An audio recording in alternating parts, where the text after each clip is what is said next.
Welcome back. It's time for our Thursday Health Report, and joining us now is Africa 54 Health correspondent Linord Moudou with news about kidney disease.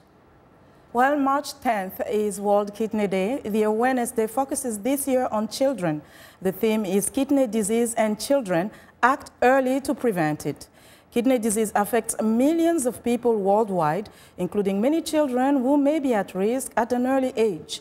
The kidneys are two bean-shaped organs that extract waste from blood, balance body fluids, form urine, and aid in other important functions of the body.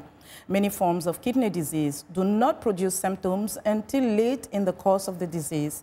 Some warning signs of kidney disease include high blood pressure, more frequent urination, particularly at night, difficult or painful urination, puffiness around the eyes, swelling of hands and feet. Some kidney diseases can be treated successfully, but end-stage kidney disease can be defined by the requirement for life-saving dialysis or kidney transplantation. Joining us now in the studio for more on kidney disease is Iya Bekondo, founder and CEO of the Iya Project and a kidney transplant recipient. Ms. Bekondo, welcome to the show. Thank you very much. So you were diagnosed at the age of 7 with kidney disease. Tell us what happened then. What made this diagnosis to be found? Well, my mom, who was a registered nurse and was residing at the time in Cameroon, we're natives of Cameroon, had woken up one morning with puffy eyes and edema in my stomach, and being that my mom is a nurse, she noticed that those were symptoms of something abnormal going on in my body. And so she took me to the hospital and got tested. And that's when you got diagnosed. So what happened after that? Immediately, did you need dialysis? Were you put on treatment? What happened? No. Fortunately, I was diagnosed very early on. And that's because my mom was able to pick up those very subtle symptoms right away. Okay. And so I was at stage 1 when I was diagnosed, and so my kidneys didn't fail until 10 years later. It was managed. So moving forward 10 years, you were already in the United States. Were you here already when you had to undergo dialysis? I had already started experiencing symptoms. Okay. So we decided that it was better that I travel abroad for better treatment. Okay. As soon as I got here, I was told that both my kidneys had failed. At that point. What was that like to get this information?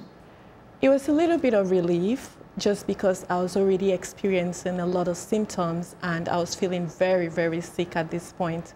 I was like at stage 5 already. My kidney functioning had, decreased to like a near 0. So I needed treatment. So when I was diagnosed as kidney failure and I needed to go on dialysis right away, it was a bit of relief to understand, to know that I finally know what's going on with me and I'm going to get the help that I needed to feel better.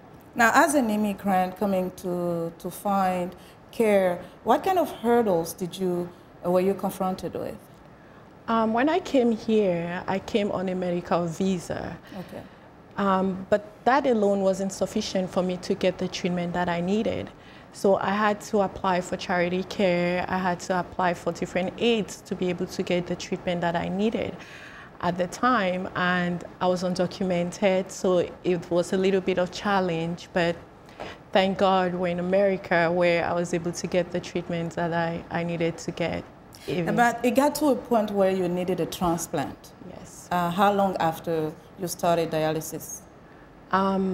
I was able to get my transplant 5 years later after I started dialysis. Okay. But I could have been able to get it right away because we had available living donors. But then again, because of my situation with the immigrant status and finances, I couldn't get it right away. So I needed to raise money to be able to get the surgery that I needed. This is an interesting point you just made, because a lot of time we hear this issue about being able to find donors, finding the right match. But you said that you had donors available. You didn't have the funds. Yes. Okay. Yes. My mom was more than willing, thank God for her, to be a donor. My family, I had other family members tested, but she was the best match for me at that point. So yes, I did have a willing donor. So. Now, when you went through the surgery and you received the transplant from your mother, how did you feel after that? Did you experience any type of challenges after you received the kidney? No, I have to say, for me, it was a night and day experience. Dialysis can be very torturous, and there were moments for me that it was very hard on my body and took a toll on my body.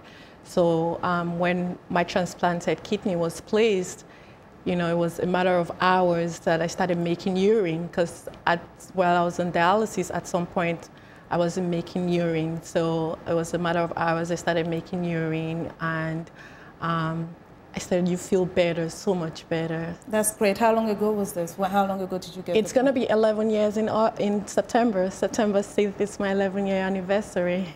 And you're feeling great, and now what you're doing is trying to reach out to those who need help through your foundation, the Iya Project. Tell us about that. So the Iya Project was born of me, and the Iya Foundation was born out of the Iya Project. Okay. So when I was sick, when I came to the United States, I was also able to go to school. So I used to go to my community college, Middlesex County College, and I was part of a nonprofit, part of an organization, AmeriCorps. So there was one semester where I couldn't go back to school, and my mates reached out to me and asked what the problem was, and I was able to explain myself that it was because of my health. And so they helped me raise funds for me to be able to get the care you need. The care I needed. Okay. And when that project was started, it was called the Iya Project. Okay. Yes. Okay, and now we're running out of time, unfortunately, but quickly on this World Kidney Day, what is your message? You're trying to help some people through your organization. What is your message today? My message is that there is hope after diagnosis. There is hope. Kidney failure is not a death sentence. And I want people to understand that there is hope after diagnosis. And I want people who are healthy to take care of their kidneys, to get checked, to know their numbers. If you're diabetic, if you have high blood pressure, to take care of yourself and, you know, work with your doctors to make sure you're getting the right care that you need, you know, and stay compliant with your medicines and health care. And we really wish you the best. We see that you're looking very healthy. Thank you. Thank you for joining us today, Iya. Wish you the best. Thank you. And that was Iya Bekondo. She is founder and CEO of the Iya Project. That's our Africa Health Report for today. Vincent? Well, Linord, thank you very much. Now, be sure to watch for Linord Moudou every Tuesday and Thursdays for the latest health news in Africa right here on Africa 54.